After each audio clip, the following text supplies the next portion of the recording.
Hello everyone, welcome back.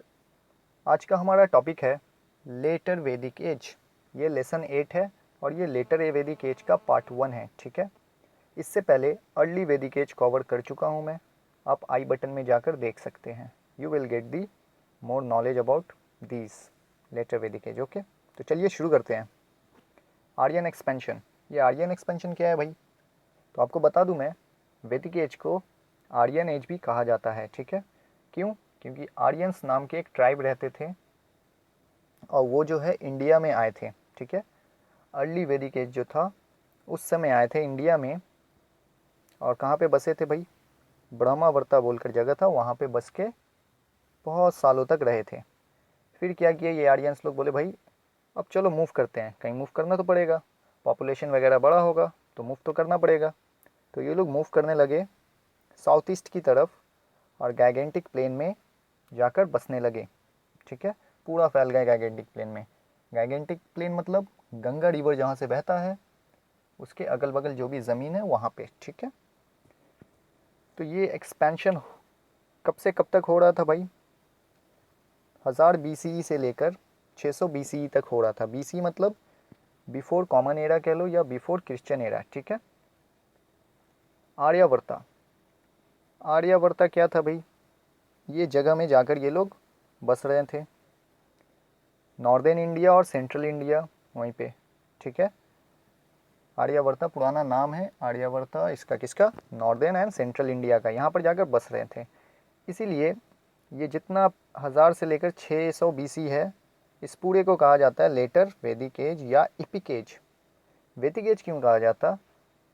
वैदिक as, early वैदिक as कहा मैंने, और अभी लेटर वैदिक एज, क्योंकि इस एज में समा यजुर अथवा ये सब जो है ना, वेदा लिखा गया था और कंप्लीट किया गया था, इसीलिए इसे वैदिक एज कहते हैं।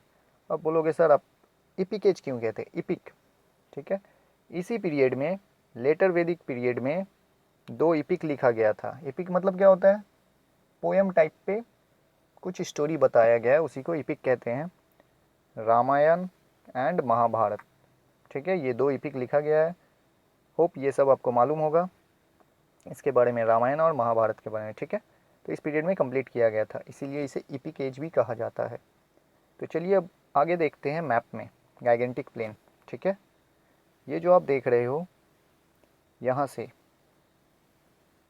ये पूरा गाइगेंटिक प्लेन है। ठीक है, यहाँ से गंगा बहता है। देखते हैं दूसरे मैप में, यहाँ देख लीजिए आप, ये गाइगेंटिक प्लेन है। ठीक है, पर्पल से जो किया हुआ है बैकग्राउंड। नेक्स्ट यहाँ देखिए, ये जो आपको दिख रहा है ये है ब्लू कलर का, ये पूरा गंगा का रास्ता है।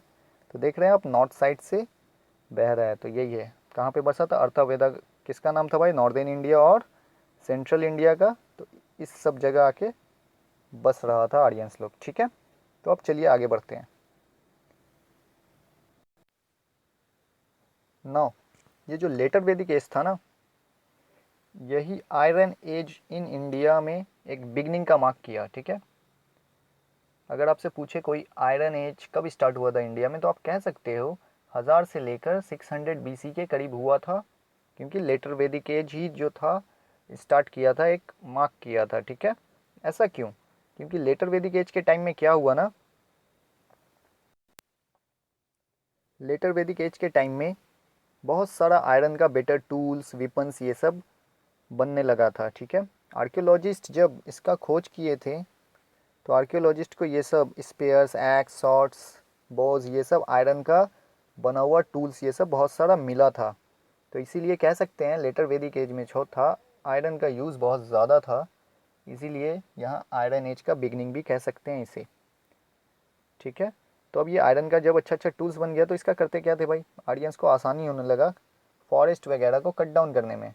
अपने आप को तो पॉपुलेशन बढ़ रहा है तो रहने के लिए तो ज़मीन चाहिए, तो फॉरेस्ट ये सबको ये लोग काटने लगे एंड कल्टीवेट न्यू एरियाज़, नया नया एरियाज़ बनाने लगे। फॉरेस्ट काट के वहाँ पे एग्रीकल्चर वगैरह करने लगे। ठीक है, यही जो एग्रीकल्चर ये सब एक्सपेंशन हुआ, धीरे धीरे धीरे धीरे होते होते सिटीज़ बनने लगा। कौन सा सिटीज़ बना था भाई लेटर वैदिक एज में? हस्तिनापुर, कौसम्बी, अयोध्या, ये सब बनना था सिटी, ठीक है। मैप में जानते हैं ये सब सिटी था कहाँ पे एक्चुअली, ठीक है। ये आयरन का टूल्स वगैरह था। नेक्स्ट आते हैं, यहाँ देखो मैप में आप, चलिए यहाँ देखते हैं। यहाँ देखिए कहाँ पे है, यहाँ ये अयोध्या है। 1 मिनट, यहाँ पे अयोध्या मिलेगा आपको, ये है अयोध्या। यहाँ पे हस्तिनापुर, ठीक है। यहाँ पे कौसम्बी, ये 3 इस एरिया में था, ठीक है। नॉर्थ ईस्ट साइड पे, ठीक है। ये जो एरिया है ना अभी का उत्तर प्रदेश जो है, यूपी, वहाँ पे पड़ता है, ठीक है। तो उस समय में ये सब सिटीज़ था। डन, समझ आया आपको? तो चलिए अब आगे बढ़ते हैं। पॉलिटिकल लाइफ, भाई पॉलिटिकल लाइफ कैसा था यहाँ का वो देख लेते हैं थोड़ा। Political life letter Vedic as में क्या हुआ ना भाई, क्षत्रिय, आप कास्ट सिस्टम जाने होंगे, ब्राह्मण सबसे ऊपर रहता है, फिर क्षत्रिय आता है, फिर वैश्यास, लास्ट में शूद्रास, ठीक है। तो क्षत्रियास जो थे ना, क्षत्रियास किंग बनते थे, तो इन लोगों का बहुत ज़्यादा पावर होने लगा, ठीक है। बहुत बड़े एरिया पे ये लोग बहुत सारे ट्राइब पे राज करने लगे, तो किंगडम बनने लगा धीरे धीरे। तो उस समय में लेटर वैदिक एज में बहुत सारा किंगडम बना था। इंपॉर्टेंट कौन कौन था कौन सा था? कुरुज, पंचालस, विदयास, विदर्भास, ये सब 4 किंगडम था उस समय का, जो कि बहुत इंपॉर्टेंट था। बहुत सारे ट्राइब को मिलाकर किंगडम बनता है, ठीक है। ट्राइब मतलब पीपल समझ लो, वही आदिवासी ये सब का समूह, ग्रुप ऑफ पीपल, ठीक है। तो ये आर्यंस का था किंगडम। आर्यंस बताया ना, एक ट्राइब का नाम था, उसी तरीके से अब नॉन आर्यंस भी किंगडम थे उस समय में। नॉन आर्यंस कौन सा था? अंगास, ईस्ट बिहार में था ये। मगधास, साउथ बिहार में ये किंगडम था। देन अंधराज कहाँ पे था? गोदावरी वैली में था, गोदावरी रिवर के सबके बगल में। डन। तो ये सब किंगडम का नाम जान गए हम लोग। ये जितना भी किंगडम था ना, एक दूसरे में लड़ाई करता रहता था भाई, किस लिए? वेल्थ एंड पावर के लिए लड़ता रहता था, ठीक है। तो चलिए अब आगे बढ़ते हैं। यहाँ जान लेते हैं बिहार। अभी देखा ना हम लोग, बिहार आप देख लीजिए यहाँ पे है, ठीक है। तो यहीं पे ये सब मगधा ये सब था, अंगास। डन। अब आगे बढ़ते हैं। गोदावरी के पास भी एक था, तो यहाँ आप देख लो, गोदावरी रिवर यहाँ के वैली में वो किंगडम था, ठीक है। आगे बढ़ते हैं। तो ये जो क्षत्रिय किंग था ना, बहुत पावरफुल था, इसके पास सब पावर था, लेकिन एक्सेप्ट रिलीजन, रिलीजन मतलब किसी के धर्म ये सब में ये ढुक के कुछ कर नहीं सकता था, ठीक है। उसके अलावा सब पावर था। ये लोग क्या करते थे, ये जो किंग थे ना, यज्ञनास करते थे, यज्ञनास सैक्रिफाइसेस जिसको कहते हैं, यज्ञ, ठीक है, ये सब करते थे। तो उसमें से कुछ यज्ञ का और सैक्रिफाइसेस का नाम आप जान लीजिए यहाँ पे। राजासूया, राजासूया क्या था भाई? To assert their authority over others. ये सैक्रिफाइसेस यज्ञ करता था राजा लोग, अपना पावर दूसरे किंगडम पे जमाने के लिए एक तरह से, ठीक है। और सबसे फेमस जो था, ये छोटा मोटा राजा करता था, और सबसे फेमस जो यज्ञ था, अस्मावेदा यज्ञ था, ठीक है। अस्मावेदा सैक्रिफाइसेस था।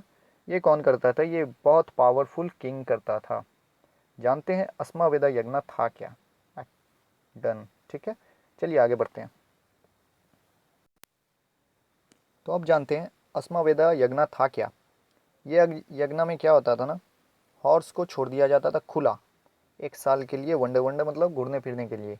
1 साल के लिए हॉर्स को छोड़ दिया जाता था, और उस हॉर्स के पीछे एक वेरी स्ट्रॉन्ग आर्मी चलता था, फौज चलता था, ठीक है। अगर उस हॉर्स को दूसरा राजा अगर उसको कैप्चर कर लेता है, उसे पकड़ लेता है, तो इसका ये मतलब है वो राजा जो हॉर्स भेजा है उस राजे को चैलेंज कर रहा है, और उसे लड़ना पड़ेगा। इसके पीछे, हॉर्स के पीछे जो स्ट्रॉन्ग आर्मी चल रहा है उससे लड़ाई करेगा। अगर जीत जाता है तो जो भी एरिया ये सबसे पास हुआ था हॉर्स, उसका हो जाएगा। अगर ये स्ट्रॉन्ग आर्मी से हार जाएगा, तो जो राजा ये यज्ञ स्टार्ट किया था, जहाँ से पास हुआ था हॉर्स, वो पूरा जो है उस राजा के अंडर में चला जाएगा, वो टेरिटरी कह लो आप, वो जगह, और वो राजा अपने आप को कहलाएगा क्या, चक्रवर्ती। ठीक है, अगर वो यज्ञ में पास हो गया तो चक्रवर्ती या ओवरलॉर्ड ऑफ द टेरिटरी कहलाता है। तो ये जाने हम लोग कौन कराता था, ये अस्मावेदा बहुत ही पावरफुल जो किंग होता था वो कराता था। भाई इतना पावरफुल है और ये यज्ञ किया है, तो अगर इसके घोड़ा को कोई कैप्चर करेगा तो वो भी पावरफुल होगा। छोटा मोटा अगर करेगा बेचारा हार जाएगा और अपना पूरा गवाएगा हर कुछ। ठीक है, तो इसीलिए छोटा मोटा राजा नहीं करता था ये वाला यज्ञ। तो आगे बढ़ते हैं। सोशल लाइफ कैसा था, यहाँ कास्ट सिस्टम कैसे चलता था वो जान लेते हैं। अर्ली वैदिक एज में जाने थे कास्ट सिस्टम कैसा था, यहाँ भी जानते हैं लेटर वैदिक एज में। ब्राह्मण्स जो था, ठीक है, स्क्रिप्चर्स, रिलीजियस, ये सब ट्रेडिशन, ये सब को अच्छे से बचा कर रखता था, ये सब ब्राह्मण्स लोगों का काम था। ठीक है, यहाँ क्षत्रियास तो किंग था, लेकिन सबसे ज़्यादा जो है ब्राह्मण्स का ही चलता था। ठीक है, वैश्यस जो था लेटर वैदिक एज में थोड़ा सा इन लोगों को इम्पोर्टेंस मिला, इज्जत मिला, क्योंकि यहाँ पे ट्रेड को बहुत सारा इंक्रीमेंट, बिजनेस ये सब बढ़ा, तो वैश्यस को थोड़ा सा इम्पोर्टेंस मिलने लगा। फिर क्या हुआ, कोई अपना अगर एक क्षत्रिय मतलब एक जात का दूसरे जात में, आउटर ये सब में शादी करना मना हो गया। मैरिंग आउटसाइड वंस कास्ट, दूसरे कास्ट में आप शादी नहीं कर सकते हो, ये रेस्ट्रिक्ट हो गया।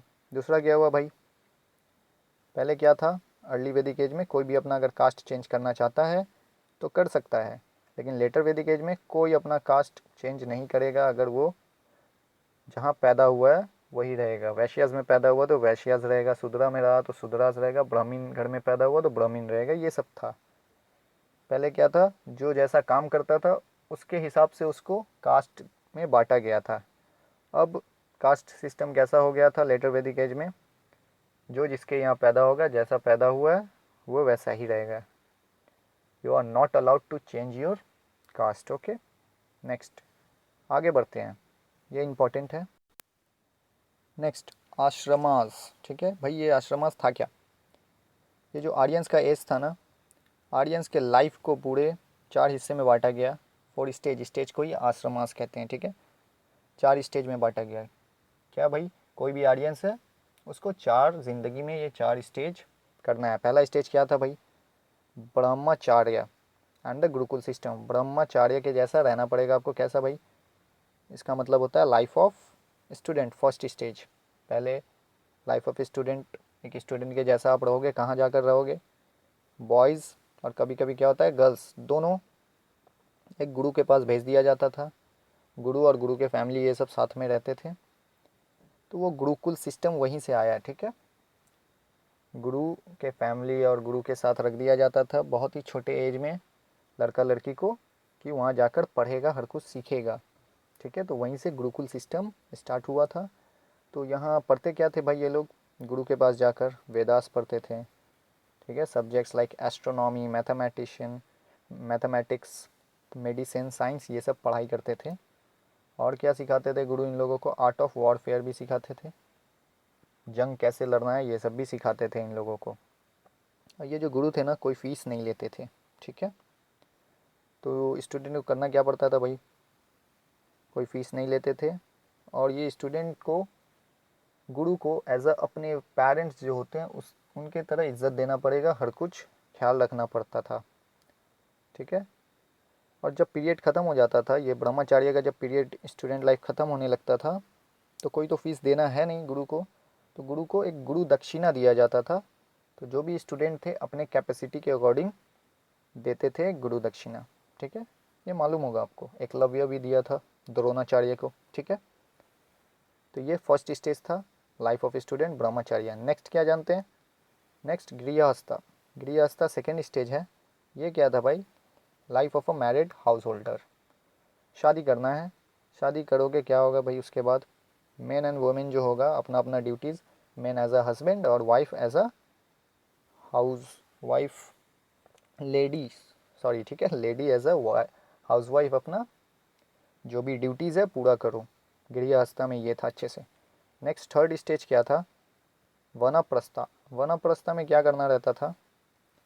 वानप्रस्थ में मेन जो थे अपना टाइम ठीक है, मेडिटेटिंग करेंगे, मेडिटेशन ये सब करेंगे एज अ हर्मिट। कहाँ पे भाई? जंगल वगैरह में जाकर एज अ हर्मिट। हर्मिट मतलब आप जान लो, एक तरह का गरीब आदमी कह सकते हैं, साधु ये सब कह सकते हैं। उस टाइप पे आपको जाके मेडिटेशन करना है इस स्टेज में। और अगर आप अकेला जाना चाहो तो अकेला, नहीं तो कभी कभी अपने वाइफ के साथ जाते थे लोग। नेक्स्ट लास्ट स्टेज आता है संन्यासा। संन्यास मतलब आप समझते होंगे। संन्यासा में क्या होता है? सब कुछ अपना मटेरियलिस्टिक जो भी चीज़ है सबको छोड़ देता है, बिलोंगिंग जितना कुछ छोड़कर, और अकेले जाकर आप जंगल में एज अ रहो हर्मिट और सेज जैसा, ठीक है, साधु की तरह सब कुछ छोड़कर। संन्यास कहते हैं ना, संन्यास ले लिए, उसी तरीके से लास्ट स्टेज में संन्यास लेकर रहो मस्ती में, फिर मर जाओ। तो ये 4 स्टेज होता था आर्यंस लोगों का। तो होप आपको समझ आया होगा सब। ठीक है, तो आज के लिए इतना ही रखते हैं।